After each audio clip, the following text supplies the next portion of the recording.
Hello, in this video I will show you how to group and ungroup things in Canva. Now it's a very easy process. So open your browser and open Canva on it.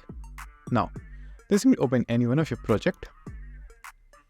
Now as you can see, I have a text right over here and they are all in different layers. As you can see right over here, this is the first, second and third and a fourth one right over here. So if you want to check the layers, click on the position option, then go to layers. And right over here, you will be able to see all the layers that are currently in your canvas, as you can see right over here. Now, if you just want to group two particular layer, just for example, the two lines over here, if you want to do that, all you have to do is just simply click on one of the lines or one of the layers. Then just click on the second layer that you want to group, just like that, by holding Ctrl on your keyboard. And then just simply right click on it. And then just simply click on group. And you can also press Ctrl G to do the shortcut. Now as you can see, this is now a group and it will also move like a group.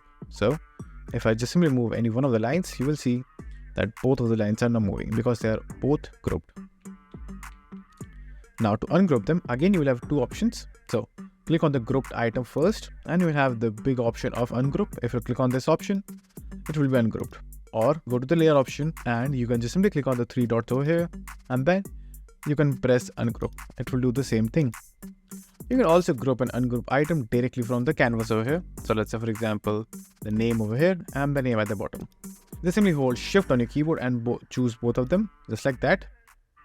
Then right click and group. Now they are both a single object, as you can see right over here. And now to ungroup them, just simply choose ungroup and there will be both separate layers, as you can see. So that's it. And if this video was helpful, please consider subscribing and liking the video.